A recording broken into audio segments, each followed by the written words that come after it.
जय सर्वमंगलमंगल्ये शिवे सर्वार्थसाधिके शरण्ये त्र्यंबके गौरी नारायणी नमस्तुते। कविश्रेष्ठ যদুমণি जे इटामाटीर लोक नयागढ़ लोक एवं जे नयागढ़ राजा विनायक मांधाता राजकवि थे राजकवि भाव दर्जा दि जाइए एवं से राजकवि भाव संवर्धित तांकर तीक्ष्ण धी वाक्पटुता एवं उपस्थित बुद्धि रे से राजा को आश्चर्य कर तेणु राजांकर जदुमणि संपर्क बहुत भल थे। सदा बेले राजा प्लान करते जे कौन कहले मु जदुमणि की राजदरबार उपस्थित करी बा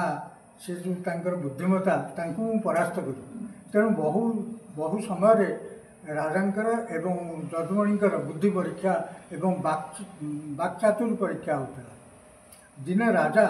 दरबार कहले आशा जदुमणि ना मणिमा ना शुण आज तोटा को जीव आज आम तोटा को जा तत्णात जदुमणि कहले आज्ञा मु तोराणी सारिकी आसि चली जापर रजा सबू तांकर जो दरबारी थे कहले देख आज केमती जदुमणि को परास्त कली आज तोटा को जीवा माने तो स्त्री पाखक जीवा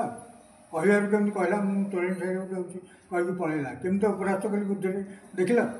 से च्याऊ पट्टनायक जो दरबार उठे कहले आज्ञा आपण कौन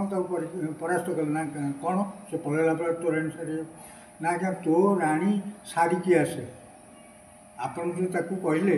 जे तोटा को जीवा से कहला तो राणी की सारिकी आसे श्याम रामचंद्र की जय।